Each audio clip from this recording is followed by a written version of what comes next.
Welcome back to the Sacred Birth Circle. This episode is dedicated to our son, Owen Nathaniel, who would be 7 this week. I'm so thankful for the support of this community and for everyone who shares our episodes on social media so that we can try to save other babies in his memory. Our guests tonight are full of womb wisdom, so please listen closely. Hi, Anna. Thank you so much for having us on. It's very exciting, especially because I know Owen, and uh, followed you through your pregnancy after Owen's death. So, Thank you. Why don't you share a little bit about your experience, your background, just so that everyone watching will know why you're such a wise wise. to listen to. I'm wise because of this woman next to me. This is Clare Thorwick, and I'll introduce her. And we actually started working. I was a preschool special education teacher before I went to the hospital and became a parent infant specialist. And I was also certified in the Brazelton neonatal assessment. So I used to do this class at the hospital called Your Infant as a Person. And Clare was the antenatal testing nurse. And sometimes she'd call me to come and meet with a couple because she was like, I just really don't know kind of what's going on. And I watched her do biophysical profiles. And I said, I think you do prenatally what I do postpartum when I do a developmental assessment on a newborn. So that's kind of how we got started. I started watching her do biophysicals, and we started talking about what the baby was doing in utero, and really realized that, of course, we all know development doesn't start right at birth. And so we collaborated together and developed a prenatal attachment program. Do you want to say more? No, that says a lot right there. My background in labor and delivery, and then moving to antepartum testing, which is a system developed to prevent these tragedies. And whenever the situation with the family was so complicated that we in the medical community had no idea what to do to help them out, Joann was the one that we called, and she would be able to help them sort out the issues that they would have. Bed rest was a very common recommendation for high-risk pregnancy people and for a mother with children at home and then pregnant and supposed to stay in bed. I mean, can you imagine trying to deal with all of that and the feelings that would come up? So there were many, many complications with these families, and all the families were not always ideal either. And so there were all kinds of issues that were outside of the bailiwick of the medical community. And that's where Joann and our work together really, I think, it took us to a place that was rather unique in the medical system. Yeah, it's funny. You're like, can you imagine? Dr. Joann was smiling because she remembers I had a pregnancy after loss with bed rest for 17 weeks, I think I got to. Yes, so, and you were in a room that had scary things around the wall because your husband likes those. Oh, yeah.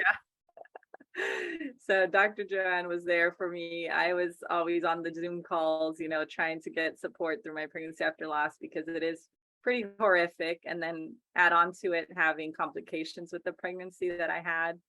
And I had to, lay there literally with the toddler at home, and thank God for family and friends and community that came by and supported us and, brought food, and everyone just, I don't know, it's just like a moment of me feeling like I couldn't do it and I had to give up my control and just like, okay, I had to accept help in this situation because my doctor's telling me I need to lay down or my other son might be lost as well. So, at that time there was just like, okay, I have no ego about it. Anyone can come in my house. I'm just laying there. There's just, fix things for us. And my husband was amazing, obviously taking care of everything else that I couldn't even do dishes. That's how strict they were with me. So imagine his life for half a year. Yeah. So what have you guys been finding like in pregnancies and everything? Like what's so different now? I feel like the things that you guys mentioned about the baby and I know Dr. Joann, you speak a lot about them being in utero, having, their personalities and kind of developing then. And we just don't talk about that a lot anymore, I feel like. And even in the discussions, you come in to get your vitals checked, and that's about it, I feel like, these days with doctors. Mhm. I think, well, because when I was a preschool teacher, in a birth to 5 program, I did the developmental assessments on the kids that were coming into the program.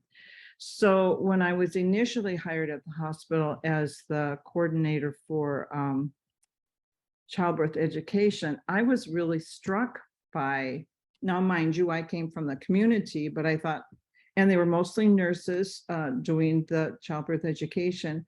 You guys are preparing them for a day in their life when they really should know more about the whole of what's happening in their life. So that's when I took the developmental assessment into the prenatal period, and we have different points in each part of pregnancy where the baby kind of leads the way. When they would talk about psychosocial tasks of pregnancy, if that's what I'm thinking, I'm like, no, it is the baby leading the way in the pregnancy. And so that was the model we developed. And it became even stronger when we started working with families pregnant after a loss, because using that model, you have to help parents understand that your baby that was deceased at 15 weeks still knew you as a parent, and that this new unborn baby understands your grief, understands what's going on. And in my research with adults who are the child born after a loss, it's pretty amazing to me how sensitive and caring they are, because they learn about grief in utero.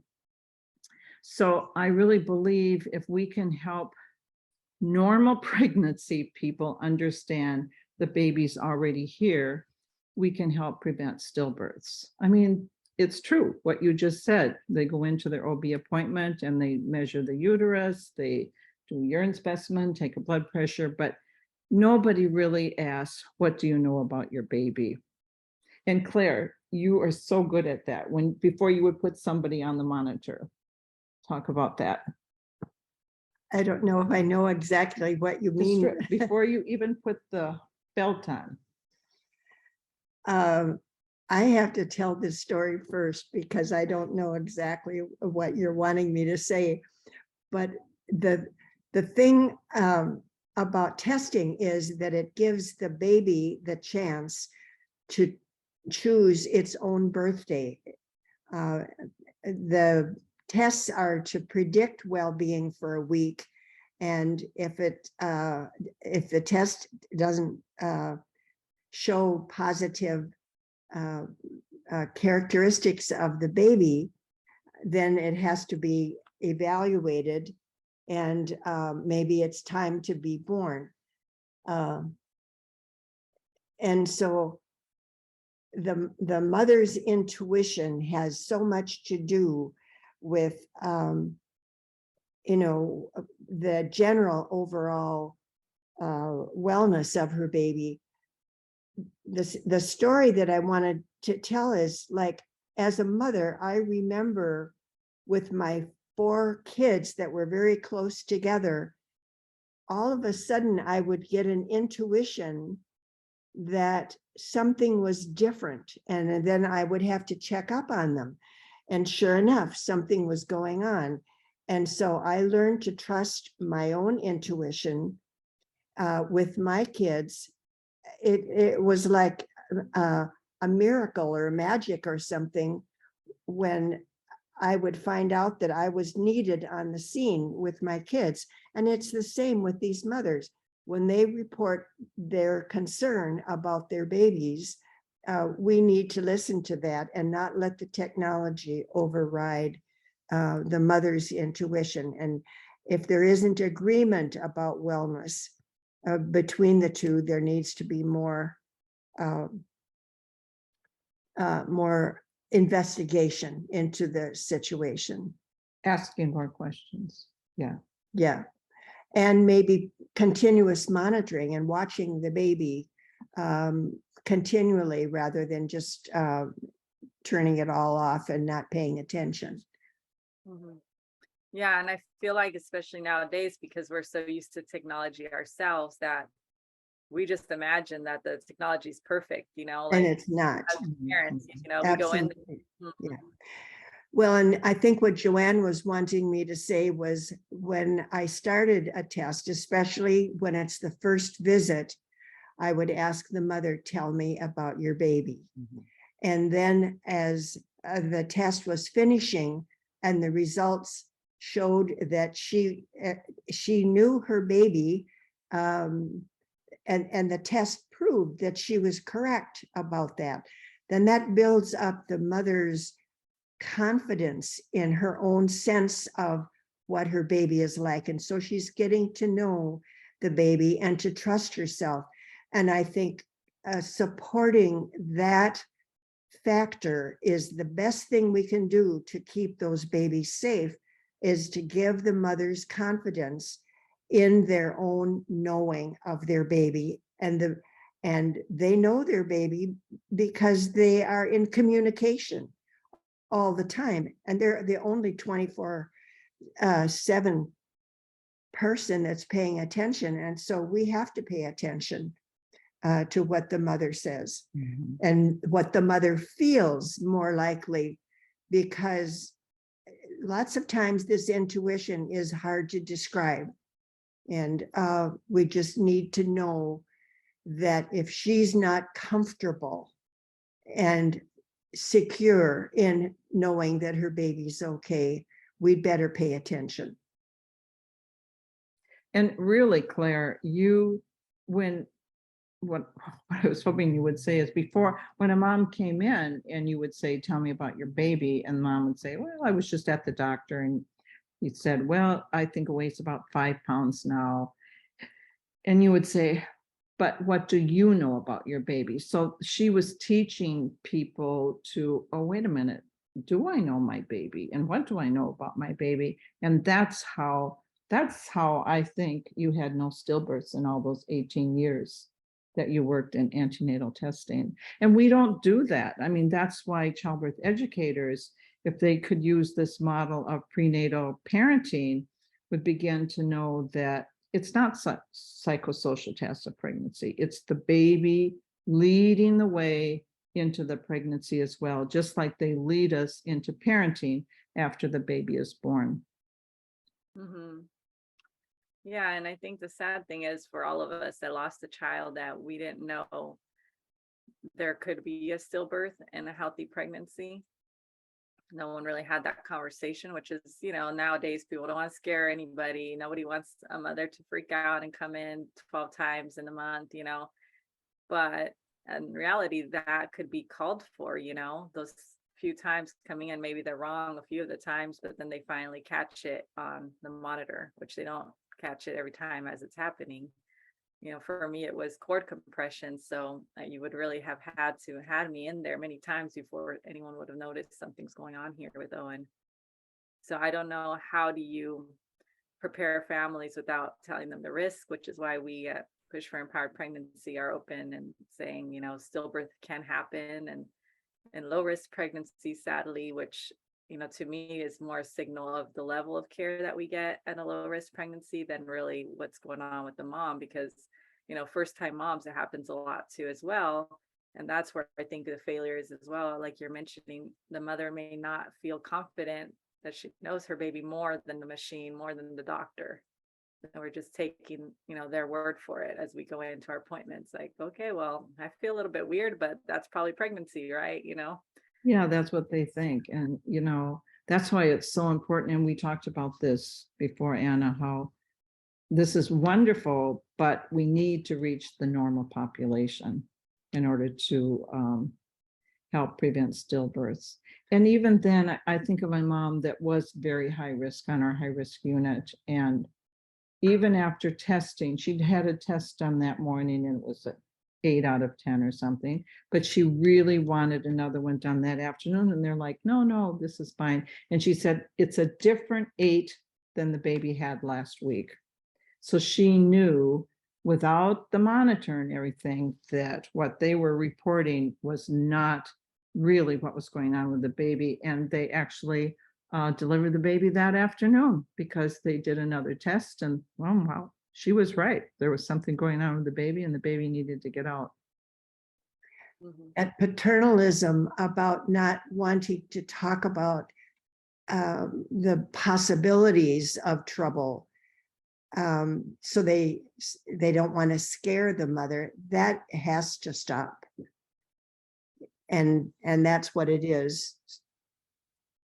I agree. And that I kind of want to hear, like, how did you speak to moms? Because I know it's not scary because we do it with Count the Kicks. We, we talk about kick counting and we give them the app and we make it very much more about the bonding and, getting to know your baby and your normal. And moms that do the app, they report that they're actually, feeling less anxiety. We have research on it from the app. So, people saying that it's scary or it's too much, that is paternalism to me. It's saying we can't handle something that might be a little bit scary, of course, but it's actually information that can help us save our baby. We all want that. What mother wouldn't want to be able to protect their child? We know about all the other risks. We don't eat sushi. We don't do this and that. Whatever you guys say, we do, right? We follow the book, which is what's really sad when your baby dies and you're like, I did everything right. What more could I have done? No one told me about this. Mm-hmm. Well, you have an interesting story about the woman from Africa that was. I was just thinking of that story. She was like 32 weeks. And when I saw her, I asked her, so how's your baby? Tell me about your baby. And she looked up and it was like she didn't really know.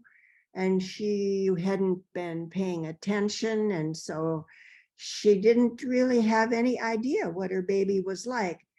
And as we were doing the test, then I said, what about your family? And she said, I have children in Africa and we're trying to get them to come to this country. And we've been working so hard. And I said, well, this baby needs your attention too. So can you pay a little attention? Just, because you need to know your baby. And the next week when she came in, I said, how's your baby? And she said, fine. She knew exactly. Yeah. And I think it matters how you ask and if you can kind of give the mother reason for why should she be paying attention, right? Because when we go into appointments, a lot of us get told like, oh, is your baby moving?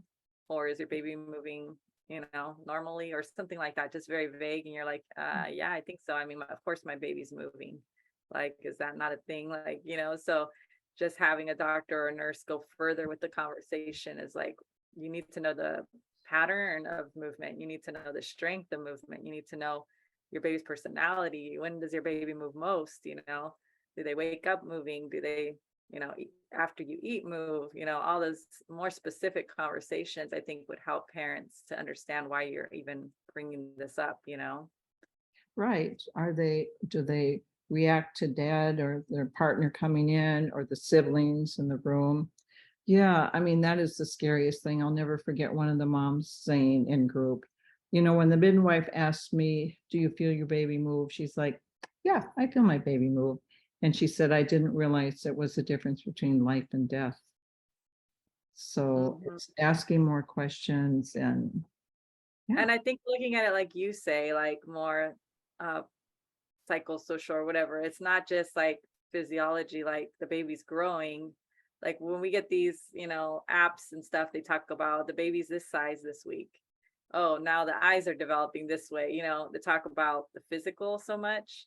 So when you're thinking about physical movement, you're like, well, yeah, that's part of development. So the baby is moving in there, but you're not really connecting to a personality or behavior like that, where it's like my child is now becoming the person they're going to be. Where, my son Owen was very active in the womb. So imagine had I had more conversations about this, there could have been a time where there was more slowing and I might have noticed it prior to the final day when I did go in. But I feel like that's where parents need to know more about it, because just saying, is your baby moving? That to us doesn't give us enough. Like, yeah, we felt a kick. What does that mean? You know? Right, right. It's what Eric, the perinatologist we worked with, said. It's who your baby is, how your baby is, and if there's a difference. Is it the mom's anxiety or is it something going on with the baby? And then he would bring them in. I was involved with trying to get the mother's information about the baby formalized by doing kick counts. And so I put together like a brochure about how to do that. And in the process, I had to do lots and lots of research. And that was way back, I don't know how many years ago, in the 80s. And today, they still have not been able to come to agreement on what is an okay kick count.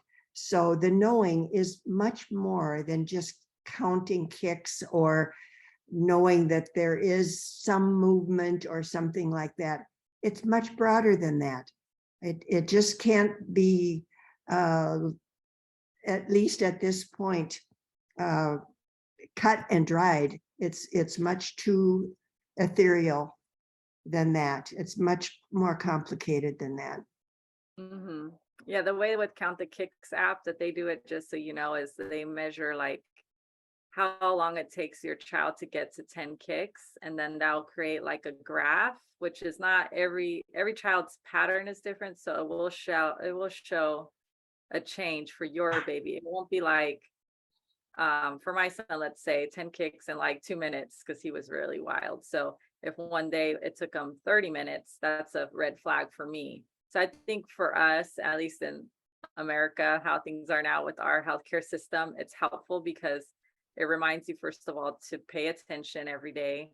Like, I'm going to be doing this every day, at least once a day at the same time. So kind of gets to know when the baby's most active.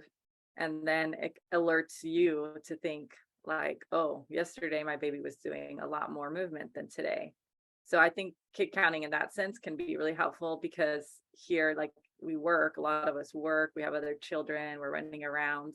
So I think that's like preparing you to pay attention, but then you need to think of it, I think, like you said, a step further is like my baby's overall characteristics, right? Like, how are they behaving? And, you know, the quality of the movement too is important. Like, if it's weaker, that shouldn't be making you feel confident. Like, oh no, it's not as strong as he normally is. That's kind of some reason to go in, right? Right. My aunt lost a baby from a cord accident at term. And she said, why didn't they tell me? And so when that activity of the baby gets wild and crazy, all of a sudden, that's another red flag. But she said, why didn't they tell me? And she was really resentful that she had no idea what that would mean. That too much activity is also a sign that something is different and needs to be attended to. I'm so glad you said that, because there's not enough research on that one. And we all know why. I mean, you cannot possibly, like, let's say all the mothers that are being researched have wild movement, and you decide, like, are we delivering this baby or not? Like, most cases, if they notice it and you're doing a study on these women, you're going to deliver. So it's really hard, I think, to get the quality of study that they need to prove this. But so many parents report that with the cord accident loss, that we actually are very confident in saying that if you feel a surge of movement, like wild, frantic movement, there could be an issue happening with the cord. So actually, in a couple of days here, we're going to have Mommy Labor Nurse, another account that's a very big account with all kinds of new moms following. She's going to post about this. So hopefully that'll alert people who normally don't hear that. So I think that'll make you happy to know that that's going to spread right now, because we don't have the research to fully back it up. I know people are going to want it and they're like, oh, where's the research? Tell me more. I don't believe you, but bottom line is a change in your fetal movement, any kind of change is a red flag. So even if you go in and they're like, oh, we don't see anything, well, and you still feel something's wrong, like you said, continuous monitoring is important because they might not catch it in that little 30 minutes to an hour NST that they might give you. So I think that is important for sure. That's exactly the word that the perinatologist that I learned from said, change. That is the key, change. And they say altered as well now, Yeah, altered fetal movement. So we're not just focusing on a decrease. yeah, Anything you feel like is abnormal for your baby. right. Did you have a lot of those type of scenarios in pregnancies that you noticed that you brought in or had monitored a little bit more with a little bit Always we did. frantic? I didn't understand that. Did you have a lot of those where the mom was concerned and you kept monitoring? Oh, Yes, yes, that was probably more than any other single reason for testing. And I was very disappointed to hear that some of the testing has been moved from the hospital that we worked in, has been, they're doing them in the X-ray area because of the ultrasound. And that just makes absolutely no sense that, they're not trained the way medical people are in terms of the complication. There are so many intertwining factors, and the technicians in ultrasound are more about measuring and looking for abnormalities. And so the whole holistic approach of pregnancy just isn't present in that department. So I think that's, I was disappointed to hear that that's what's going on at the hospital where I worked. So. mhm. No, I have a friend who sadly lost the baby because the person doing it was, like you said, a tech, and they actually ran it all wrong. I don't even know if they were not experienced in doing this for a baby. I don't even know how that even happens, but she said they had her jumping up and down to get the movement that the people needed. And she said, well, obviously the baby's gonna end up moving. You just like sloshing him around in there, right? And then they sent her home, and then the next day, sadly, her baby was dead. So Yeah. So sad. that quick, right? And it was full-term baby, which really shocking to me. So like, how many of your, let's say, babies in distress were even younger than full term, or were they mostly at full term? Because I know like anywhere after 32 weeks, I feel like that's where we see a lot of little issues going on with not little, big placental and cord issues happening. And that's where a lot of babies start to have to get rescued. And I know it's probably harder for a doctor to make the call around those time periods, but like a lot of them are full term where you're like, why didn't they just take the baby out? That doesn't really make sense. Mhm. Well, Well, I'm sorry. that's why antepartum testing was started in the first place, because diabetic mothers would often lose their babies at the very end. And so early delivery was life-saving, but when was not an easy a thing to figure out, because prematurity wasn't at the level that it is today in terms of how they can help premature babies survive the lung problems that they would have. So it's very tricky to figure out what is exactly the right time. That's why letting the baby be the indicator is so important. There are many ways that babies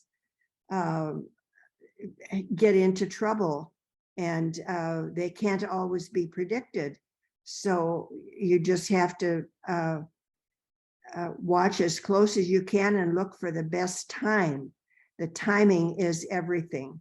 And change is like we said, change is the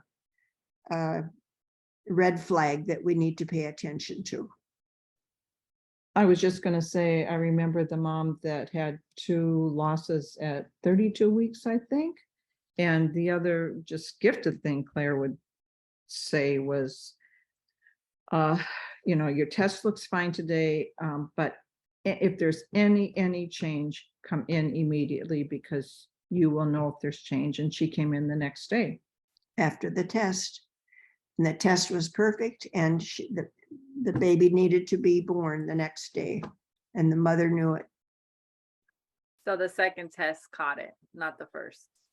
The test didn't catch it at all. Oh, wow. And she just said, this test is great, but go home. If anything changes, come back. And she came back the next day and had her baby. She knew there was something wrong. She trusted herself instead of the test. That's the key. Right. And that's so hard. I mean, as somebody who didn't trust the test after a loss, like I remember myself prior, and I definitely trusted it then. And I trusted everything the doctor said. And, even though I was seeing different doctors in a group, they all said, oh, he's perfect. Textbook pregnancy. Everything looks great. Go ahead, continue what you're doing. Go home. You're just like, oh, okay. Even if you feel a little off, you just don't understand the offness could be something if they're not catching it, So I feel like it's very hard, I think, to get anybody to fight against it unless they know the risk is so great. Like you can have a stillbirth. Like my second pregnancy, I was definitely a lot tougher and like, no matter what, you're a genius, but I know my body, like I'm fighting with you. You're going to give me another test. You're not right. Like that's not what I would have done if I hadn't already lost a child. I would have just been like, okay, you're saying I'm okay, right? Yeah, it reminds me of one of the dads in my research that said, you're just the doctor. My wife knows what's going on. I have a quote. The support partner, the partners need to be able to back us up as well. Yeah. I have a quote from a dad who said, he's the doctor. I'm only the dad. I have changed it to, he's only the doctor. I'm the dad. That's true. You're already the parent. And that's what I think people need to realize as well. Once you're pregnant, even when you're planning pregnancies, you're already going to be the parent for this baby. So you should be, the same way as when you're going to watch them going, to preschool and you're going to prepare everything and you're going to, make sure, no, I know my child. If he's saying this, then, I'm going to believe my child over everything else. So I think that's really important.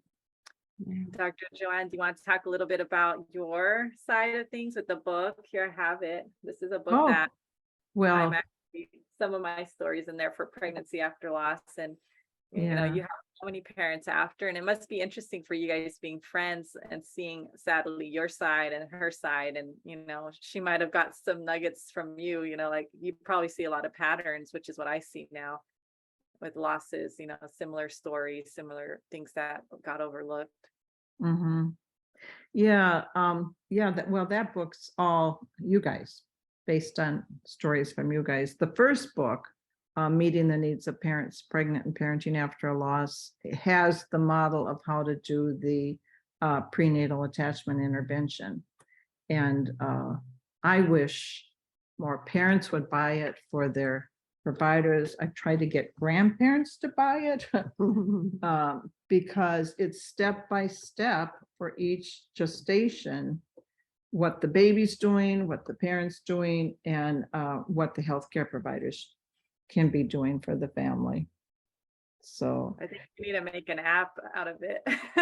Pardon? Make it into an app, and then people can see every month how their baby's doing on the app on your phone. It's gonna have to get technical for the new generation. We'll talk about it later. Maybe I can help you.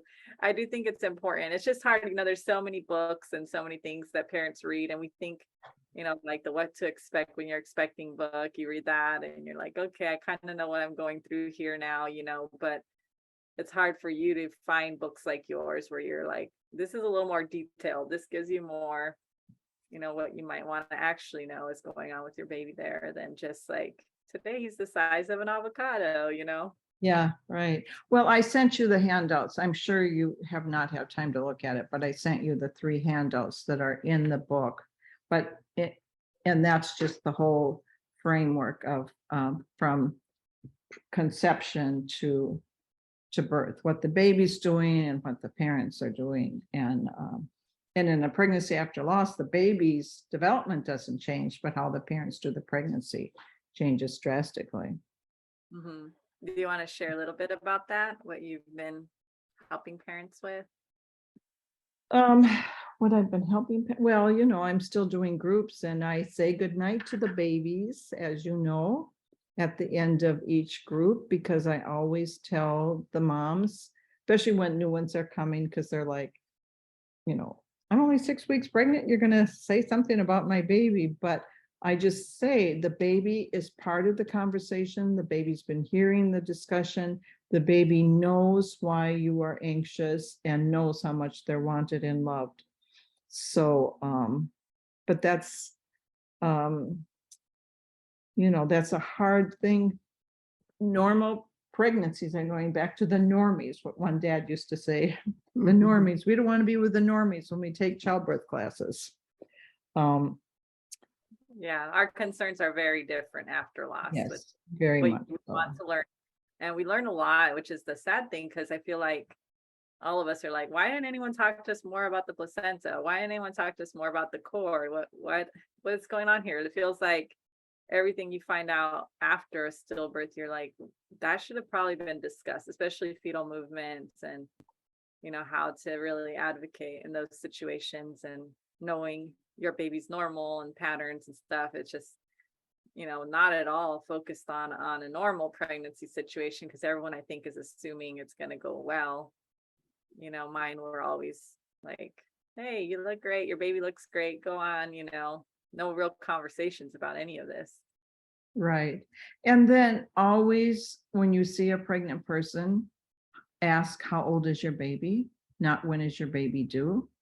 Because that helps. It's kind of like, Claire, tell me about your baby. When you say, how old is your baby? They're like, 18 weeks. And then I just say something about, oh, so your baby's already hearing, your baby already knows what's going on in their environment.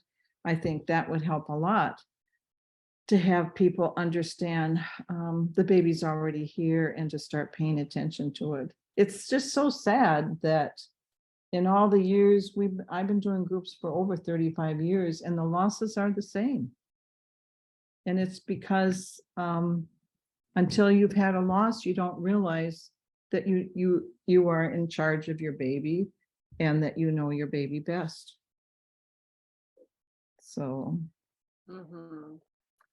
Yeah, and I mean, honestly, I had a really hard time connecting with my babies always. I always thought it was such a weird experience, like very surreal, and all the body parts in there, I didn't know what was what, like when it kicked you, and that sort of thing. So as much as I try in pregnancy to imagine a baby in there, it just feels to me like moving parts. I don't know why, I don't get there, but I think the way we talked about it a lot in the groups helped me with that, with Jackson, and just really connecting with him in a spiritual way, I guess, just emotionally, always giving him the most love, and I'm gonna be, keeping you safe, just trying to be make him feel like he's safe here, and obviously wanted like all his siblings, and it's tough after you lose a baby, because you almost want to do the opposite of that.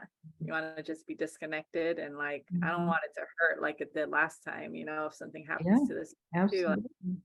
that's heartbreaking. You already feel like we lost a lifetime with our other son, and who I already had all these dreams for and everything. And now I'm going to have to be opening my heart up to another potential loss, because you start to know the statistics and everything. It's not that unlikely for it to happen again, and it definitely can happen to you if you had a stillbirth, more likely. So I was just terrified, and you really did help me through. I just want you to know, because I'm laying there oh no, something's gonna happen, and you're just very calm in the storm.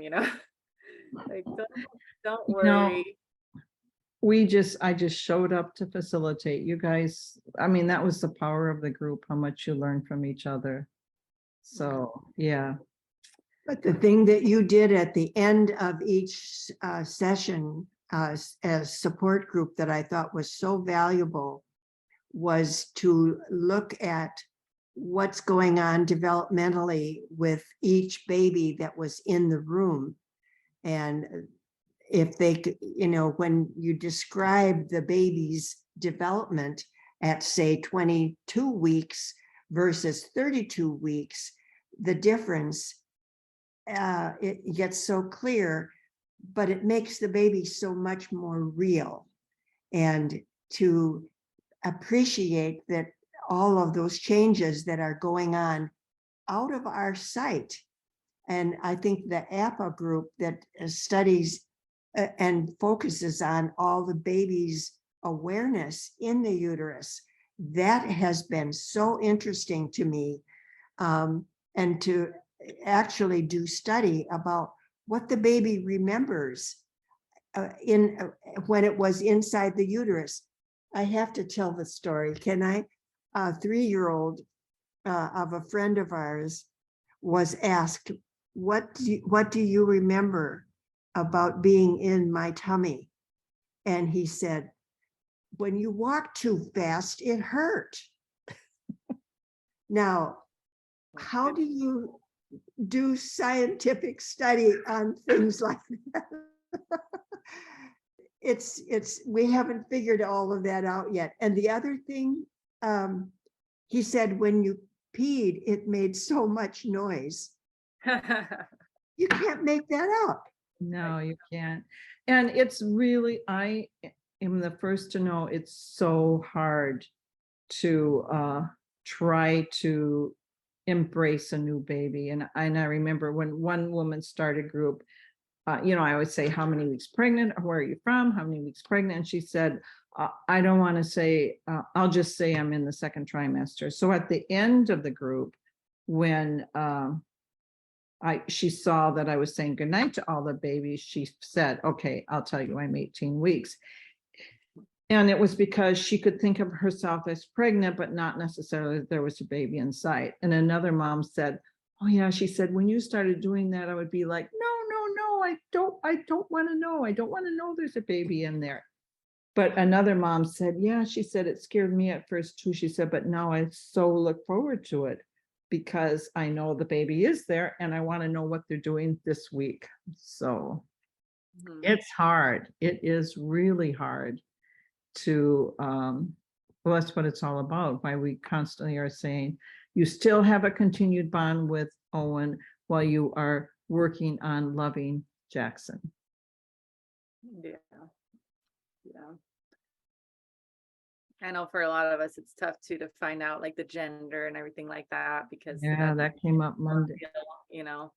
Oh, last night. Yeah, that came up last night because sometimes you just think I can only see myself as the mother of another boy, or they'll like, I want a girl because, I just think of one mom who she did fine in the next, it was a baby boy that died. And in the next pregnancy, she was pregnant with a girl. But in her third pregnancy, it was a boy and she was petrified. She said, I know I can keep girl babies alive. I'm not so sure about boy babies. So it's, there's so many dynamics. Yeah, I was happy because we were so excited to have a boy and a girl. But I was also like, oh no, now it's going to feel like a replacement baby, where everyone's going to say, now you have one of each. Now you're happy, and I'm like, no, I'm always going to be sad. I miss so much with Owen, and I should have 2 boys. Getting to see that relationship where they're only 2 years apart, they could have had a really cool bond. So there's a lot of things that people don't realize, that it doesn't just go away with having another. No, that's what's so painful, isn't it? Others don't understand. So anybody want to share any advice for moms listening? Like, how do we empower them to really know their baby and to speak up at appointments, even if they're being reassured by technology, which, we've come to really rely on? What do you guys want to tell people listening? Trust yourself. Find a doctor who will listen and understand. And yeah, and trust yourself. Trust the little kid, the siblings. Sometimes the siblings know more than we think too. That's why I like that book, because, well, in both books, there's a chapter on siblings and a chapter for extended family members. So. Well, and that Brazelton thing that you do right after the baby is born, when you take the baby and go towards the mother and you keep talking, and then when you get close to the mother, she starts talking and the baby instantly turns to the mother because it recognizes her voice. That is so powerful. It is. It is. They know. Mhm. They know us. Yeah. And I Yeah. wonder how many babies would have been saved by now if these conversations were more normal, even if you have a loss, like it's hard to speak about it after because you feel like guilty and like, oh, I didn't speak up enough, or did I not do something right? And I just want parents who lost a child to know it's not your fault. We don't blame anybody. We just want to help people to really hopefully avoid it, because if it's avoidable, the only way will be maybe you noticing the change, maybe your doctor being there at the right place, the right time, encouraging you more, your support person, backing you up if you feel off and you just want to go check it out at the middle of the night, things like that. Like, and it's hard to say because you don't know until it happens, right? It's not like every time it's something bad, but you want to check every time because it could be a moment where you need to intervene and you don't know that. And so you're there, Yeah. Reminds me of the first video we made where this mom wanted to come in and the doctor said, well, if everything's all right, we'll just send you home. And she said, that's fine with me. I just need to know everything's all right. Mm-hmm. Yeah, and it's hard because I know a lot of parents who have spoken up and then they've been told like, oh no, that's normal. Things change at the end of pregnancy. Your baby might be running out of space and doing things different because they're preparing for labor, and whatever the misconception is, it's very common. I think you guys are shaking your head no, but I think everyone says it and a lot of nurses say it. I want to say a lot of ER, if you call the ER, they give you the instructions to kick count and drink ice water and try to like kind of revive your baby who's already weak, So it's tough, I think, for parents who don't know the correct information and then are getting reassured by providers as well. And not just providers, but the community, like your parents or your friends who had babies who might say, oh no, my baby's slow down at the end and she's just fine. Look at her. She's 3 years old, So I think it's just the overall like community issue. We all have to start backing women up instead of questioning them so much. Yeah, true. Because I had, even my posts that I put on social media, and I'll say things like that, like, altered movement. No, if you feel a change, go in. And then moms will comment like, no, don't scare everybody. My baby was, slow at the end. And look, she's alive and well. And I'm like, you know what? That's great for you that your baby survived whatever was happening. You might have got one of those, save stories. Like you don't know that you were a close call or not, right? Because your baby's alive, unless you have, for some reason in delivery, you can see a cord or something like that. You may never know that your baby was at risk. And you're just thinking, oh yeah, that's normal for babies to change their movement. So it's like misconceptions, they come from that, it's from people spreading it. So I hope with us spreading proper information, we can kind of counteract a little bit tonight. As much as we speak, other people are speaking opposite to this. So I think that's why we have to just keep doing it. And sometimes I feel like I say the same thing over and over, but that's what we need to do, right? That's right. That's right. You're doing good work, Anna. Owen would be proud of you. Yeah. Thank you, ladies. I know you had a long day yourself, so we can make this one a little bit shorter unless anyone has any more last minute wisdom you want to share with. Well, I just had a memory of a baby who came early because the baby made it happen. 29 weeks, contractions, and the test was fine, but because she was having contractions, she was admitted to the hospital, and I told her that they would stop the contractions. I checked her cervix, and it was long and closed. She wasn't even close to ripe for labor. And so she went into the labor and delivery area. The next morning when I came, I said, they'll stop your contractions and send you home. That's what I expect will happen. And the next morning she came in, she wasn't pregnant anymore. That baby had made her continue her labor, and that baby was born at 29 weeks. It had a meconium, it had meconium all over. in, I was just thinking that same. yeah, movie. in the uterus. And so the baby made the mother go into labor so he wouldn't get meconium in his lungs, and it would be a hazard to him. It would be a problem for him. So the baby had a very active part in his own birth that was totally surprising to me. I could hardly believe it because I'd never seen it happen before. I saw her. I went up to labor and birthing and saw her, and she said, "Why aren't the contractions stopping?" I said, maybe the baby knows more than we do. The And- baby's in there and knows more than we do. Yeah. And lo and behold, he's like, "I got to get out of here." Yep, this is not a good place for me to be. Yeah, 29 weeks is young, so I'm sure the doctor wasn't too excited about taking that baby out yet. But the baby said, "Nope, gotta go." It's I'm out time of here. Yep. You said meconium, not everyone knows that that's like, The baby had a bowel movement. yeah. And that is actually super dangerous, not just sort of. Right. Yes. Right. If it gets in the lungs, it's bad. Mhm.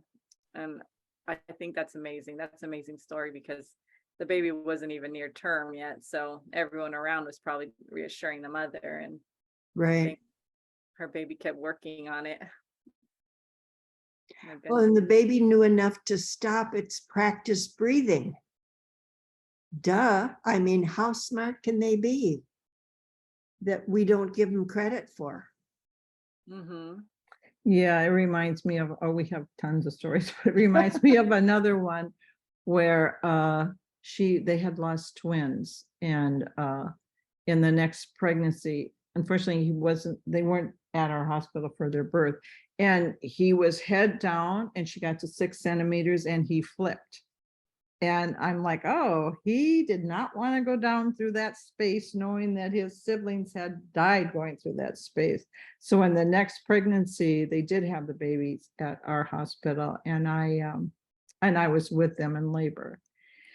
And I remember looking at the clock because she'd been pushing, and I said, "I'm really sorry, but I have to leave in 15 minutes for a meeting."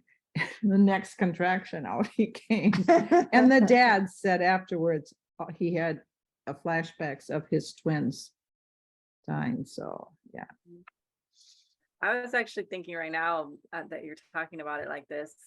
If a baby is breech, do you guys think it's good to try to flip them, or just let them go the way they want to go and like have the C-section? And My friend had a rather large baby, and they flipped him so that he could come head first, and the baby flipped himself back again afterwards, and it turned out he was 10 pounds, so he knew he wasn't going to make it.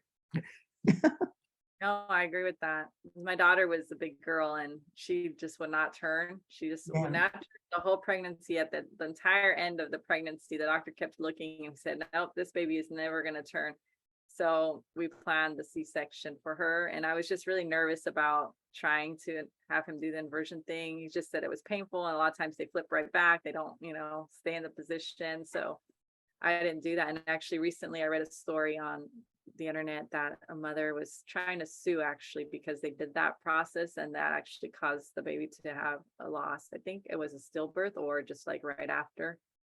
So, you don't know where the cord is in those scenarios. Also, I feel like things like that, like I was really nervous of like the cord being ripped out of the placenta or, entangling my so I just didn't take that risk with her. But I know a lot of people are really strongly wanting a natural labor, which, obviously you can't have if you decide to go ahead and have a C-section.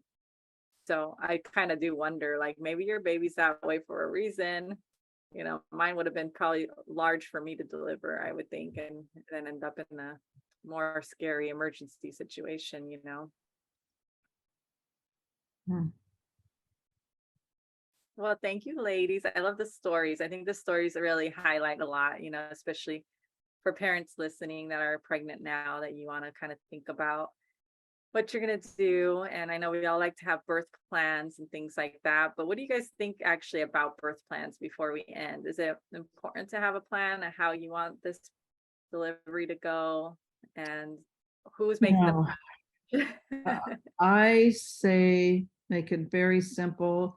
Tell them about your previous loss, tell them testing that you might have done, and what you might need for support. And that's it. And if you're gonna, and breastfeeding might be harder postpartum, but yeah, not elaborate birth plans. We had one mom that it was like one paragraph. My baby died at 14 weeks and I was at work in the bathroom. He died in my hands and I'm just going to need help. That's all she said. So, yeah. How about you, Claire? Did you ever deal with birth plans with mothers coming in wanting a certain birth? Mostly the birth plans that I saw, Oh yeah, you were the nurse in labor and birthing. they were impediments because so often they weren't able to follow the birth plan, and the frustration and the resistance that the mother had about decisions that needed to be made.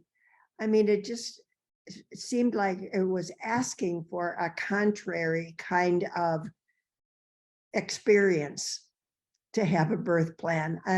I'm not big on birth plans, obviously. Yeah, I think the problem is that nowadays there's a lot of stories of like birth trauma and people who feel like they didn't have informed consent of what was done to them in these births, which, I feel like that's just all stemming from a lack of trust and communication between you and your provider.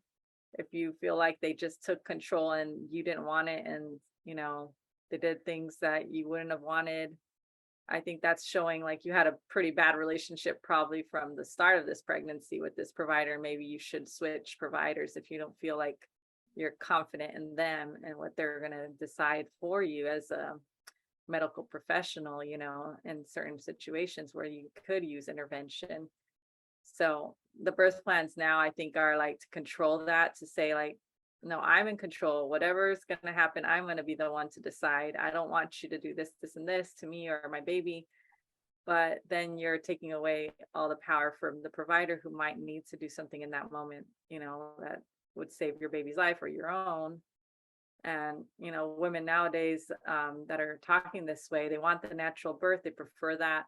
So they're really against the doctor having any of this power over their birth.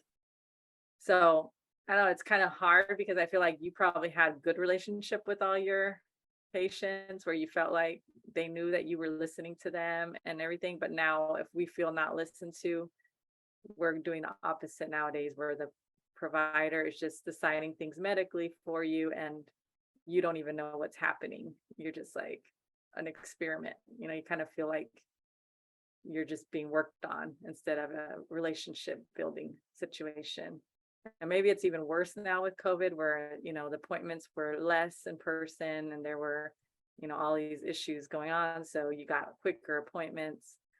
So I just worry because I feel like we've lost that bond between a patient and the provider that used to be like a trusting, respect and, both ways. And now the birth plan is kind of more like a weapon, to control and protect ourselves with. But is it for the best for the baby or even for yourself? If you're not a doctor, I don't even know how you would know, right? Like, in no situation, I don't want to have this happen, right? I mean, it seems to me that you're trying to take the job of the doctor away, but you're going to them for that. So it's kind of, I guess I'm in a pickle because I want to encourage people to trust themselves and do what they want and, know their body, know their baby, but also trust their doctor and have communication with the doctor. And I don't know how to fix it. I don't know if you have any idea.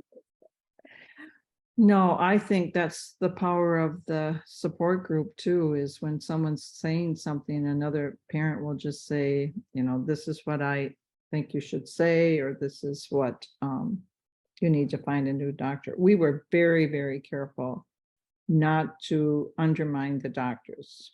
It was for support, and it was the parents that helped each other know what to do. Mhm. And the best perinatologist that I know said, you've got to listen to the mothers. And he was retired by then, but he was the only doctor who was able to do intrauterine transfusions for babies whose mothers were Rh negative and the baby was positive.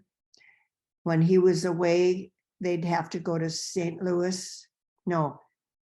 St. Louis, because there was no other doctor in the whole area that could do those. And he's the one that said, you've got to listen to the mother. So he knew what he was talking about. Yeah, I think that's important. And hopefully, if we have providers listening, you guys take notes on this because that is, I think, the root of the problem is we're not feeling listened to. And then that causes this friction between us and the medical community. So if we all have to start all over, and like come into the conversation like human beings, come into your appointments. And a lot of people that have been on here have talked about coming in and, talk about your other children, talk about what you do. Like you got to humanize yourself a little bit more and like put yourself in the space, not just like a patient and a body, but let them remember you, because like with Owen, I always felt strange. Like I had different doctors every time and I didn't think any of them knew us at all. And that was definitely a downfall, in our care because there was no consistency of care and nobody spoke to each other, it felt like. And I'm pretty sure that is what was happening. They look at the paperwork when you walk in to see how your baby was last time and just make sure that that lines up. But other than that, they don't really know you guys at all. Yeah, that just reminds me of when I was when I did some research in Ireland, in Belfast, and the mothers there carried their charts. They brought their charts into the clinic. And so I thought, what a good idea. They know what's going on and blah, blah, blah. And I would go back to the hospital and say, this is a great idea. And they would look at me like, what? Yeah. But that population, it was right. I know people don't know Belfast, but it was the Royal Maternity where all the IRA people's partners were. And they were high risk. I mean, they were socially very high risk, and but didn't matter. They didn't lose their charts. That's what everybody said. Oh, those people are going to lose their charts. And nope, they didn't. Oh, the hospital didn't have them at all? They had something, but they had a copy for the mom every time she left. They would copy what they did. Mm-hmm. So, yeah, I like that actually, because a lot of times here you get testing done and you don't even know what came of it, and yeah. they'll sometimes like, well, you'll get a call if there's something wrong, but otherwise keep going, you're like, but I still want to know, can we discuss it a little bit? Like Right. how exactly great is it? Like, is my iron normal or is it a little bit off? I think that that's really smart. And if, any parent wants to ask, you can ask for your records. I mean, it's just not common here to get them, but if you're that type of parent and you want to be really involved, you can definitely ask them to print out whatever happened in that visit and kind of keep track for yourself.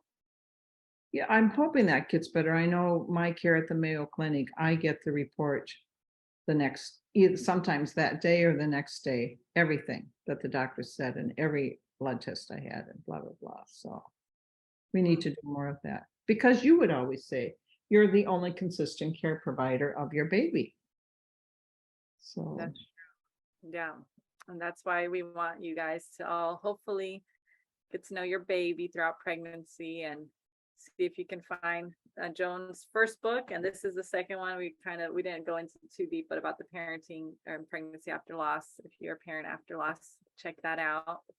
And I think it is just up to you. I mean, it sucks to feel that way after, especially for me, because I'm like, I don't blame myself because I didn't know, because a lot of this stuff is just brand new to me. I'm researching, I'm finding out, and I know people are still losing their babies for the same similar reasons, not, being told about fetal movement and not getting proper testing, not getting the test done right, doctors telling you everything's fine and it's not.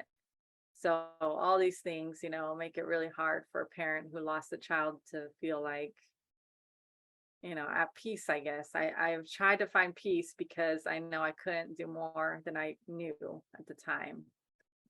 And obviously it changed me as a parent after loss and what I did for that pregnancy. I think my second son wouldn't even be here had I not learned everything from the loss that I did.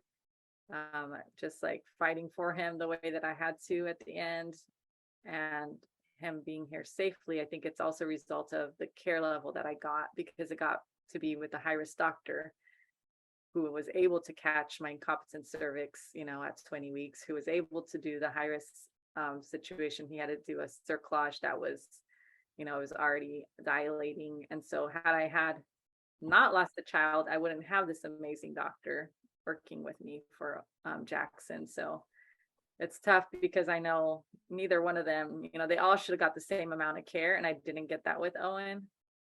And I think you kind of get picked like, oh, well, you're a low risk pregnancy, so we don't need to do all the things that we're capable of. We're only going to do it for someone who we think is high risk. And I just feel like had I got that level of care with Owen, things could have got caught and he could have been here too. But, that's not how our system works. You don't get that until you lose the baby here. no, but he knew how much he was loved. The last thing he felt was your love and your heartbeat. Heard your heartbeat, so he knew. And happy birthday. And I would just like to say, Anna, I'm so sorry for your loss. Thank you. Yeah, he should be 7 now. So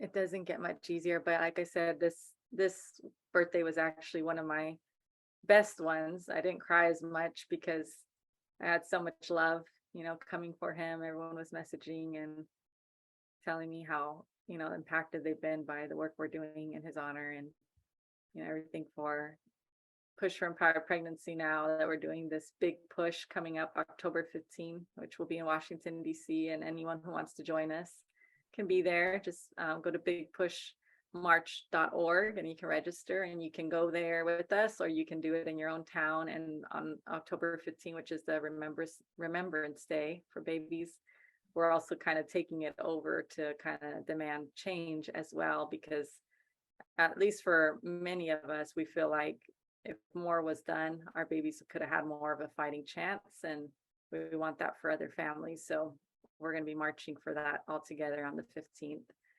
So if you have a chance to go on social media and post a picture, we're actually pushing empty strollers, which is symbolic of our babies not being able to come home, and making sure people realize like we didn't just lose a pregnancy, we lost a child, for the rest of their life.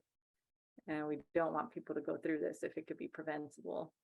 Thank you so much for having us. Yes, thank you. really appreciate it. I hope tonight we've helped empower a parent out there to keep pushing, keep fighting for your babies, and make sure that you get the care you both need. And hopefully arrival will be smooth and, safe and everything. It's hard because we can't prevent every loss, but I do think these conversations help prevent the ones that are preventable. Hopefully that is Owen's gift to the world. I keep trying to save babies, and I couldn't keep him here, but I hope that you guys will have a chance to see your children grow. Thank you. Thank you so much. Good night, everyone. Thank you. It's my heartfelt prayer that this information will help someone bring their baby home safely in honor of my son, Owen. Thank you to our guests for your womb wisdom, and we'll see you all at the big push. Remember to share this episode on social media so you can help others in your circle grow their knowledge and have a better birth outcome. Remember that all the posts that we share and our episodes are not meant to be medical advice. We are simply trying to help you and inform you as you continue your pregnancy, but always remember that you should consult your provider if you have any questions or concerns. They're there to help you, and they are available to you 24/7, even if you have to go into the hospital or ER. Again, follow us on social media to continue up to date with our next episodes and our posts, and feel free to connect with us in the DMs. If you have any questions, we would be happy to be there for you. You are not alone. This is your community, and we hope that you will continue to watch our future and past episodes to continue to add to your knowledge as we interview birth workers, providers, researchers, and even people who have experienced different births, so that when you get to your birth, you'll be a little bit more informed and prepared for whatever comes your way. Goodbye for now.